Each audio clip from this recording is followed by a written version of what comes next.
Hey guys, it's Alex here from alextubi.com and welcome back to my YouTube channel. Despite the fact that I always talk about Instagram, Pinterest has actually been a massive tool in the success of my blog and my business. In fact, Pinterest single-handedly sends anywhere from 300 to 500 visits to my website every single day.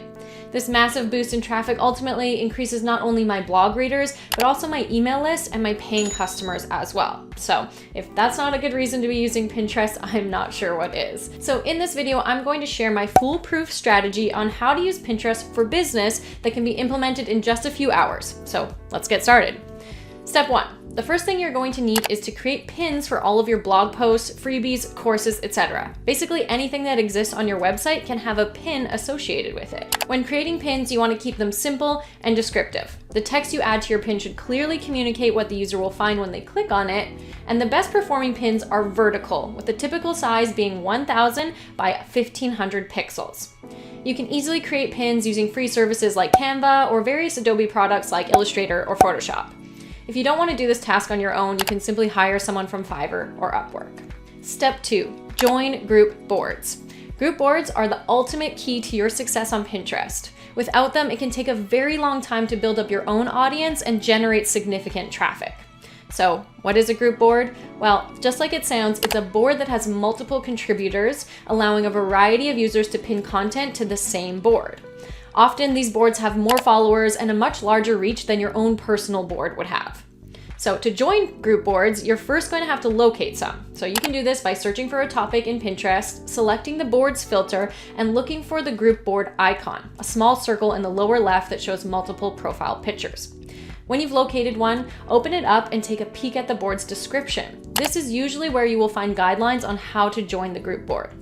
Oftentimes, you'll need to email the board owner or leave a comment on a recent pin. You want to make sure you follow the instructions to a T, because if you miss something, you could jeopardize your chance of approval. Pinterest has also recently added a request to join button, so if you see that in any of your group boards, make sure you click it as well. So take some time to gather as many group boards as possible and request to join. Some you will get approved for, others you won't, so it's better to target as many groups as possible in hopes that you'll end up in a handful of good ones. An additional way to find group boards is through a site called PinGroupie.com. Simply type in the topic of your choice, make sure you're specific, and PinGroupie will generate a list of group boards with a variety of interesting statistics. From here, you can access the group and then request to join. Step 3, use Tailwind. Once you have pins created and you've got access to a variety of group boards, it's time to start pinning. You can do this manually, but I prefer to use a service like Tailwind that allows you to schedule your pins in advance. Tailwind has actually sponsored this portion of the video, so thank you so much to Tailwind. Tailwind is the #1 Pinterest scheduler that allows you to schedule hundreds of pins to be automatically pushed out at any time you choose in just a few minutes.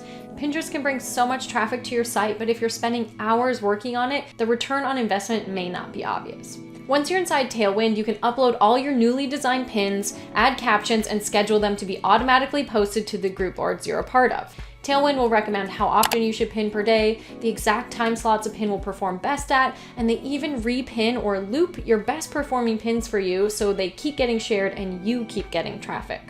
On top of that, you'll get detailed analytics about how your page is performing, your daily, weekly, and monthly impressions, and fluctuations in your following, among many other statistics. So if you're interested in using Tailwind, click the link in my description for a free trial and $30 off your first membership. Step 4, the 70-30 rule. When it comes to Pinterest, we of course want to be pinning our own content, but we can't only pin our own content. The Pinterest algorithm will be more likely to favor your account if it sees a variety of content from different websites.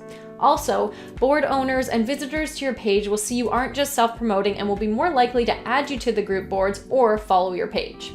So the 70-30 rule means that you'll be posting 70% your content and 30% other creators' content. This number is not a hard and fast rule, but it is a good ratio to aim for. You can again do this with Tailwind by using their Chrome extension. After downloading it, you'll be able to open up Pinterest, search for a topic, click the extension, and schedule as many pins from other users as you want. It'll automatically drop them into your schedule, and you're done. Step 5, optimize your account and your pins. Pinterest gives you a variety of options to supercharge your pins. First, starting with rich pins. So rich pins pulls extra data from your link and includes it within the pin, such as the price, ingredients from a recipe, or an excerpt from your blog post. This makes your pins more complete and compelling to click. You can also optimize your account by switching to a business profile. This allows you to access in-app analytics and create paid pins for advertising purposes. Next, you want to optimize your pin's captions by including searchable keywords and calls to action that encourage users to click. Selecting keywords can be tricky, so I suggest watching the separate video I made on that here. Step 6, encourage others to pin your content from your website. So you want to make sure that if someone reads one of your blogs and they love it, that they can then pin it to Pinterest as well. So having others pin your pins is going to be vital in the virality of your content. To do this, make sure you have social sharing buttons on every blog. If you're using WordPress, there's many plugins you can add to help with this, and Squarespace should also have social sharing automatically included. You'll also want to install the official Pinterest save button to your website. So whenever someone hovers over an image, a small share button will appear, and that lets them pin your content on the fly. To do this, you need to add a bit of code to your website, so I'll leave a link below with instructions on how to do that. Finally, step 7 is to track your traffic using Pinterest and Google Analytics. When it comes to business, tracking every metric you can is super important in being able to grow and scale. By using both the in-app Pinterest Analytics and your Google Analytics, you can see exactly which pins are bringing the most traffic to your site. When you've identified what those pins are, you can double down by pinning them more often or turning them into a paid pin. If you've identified pins that haven't brought you any traffic, you can consider changing the design, improving the clarity of the text, rewriting your description, or simply repinning them to brand new boards.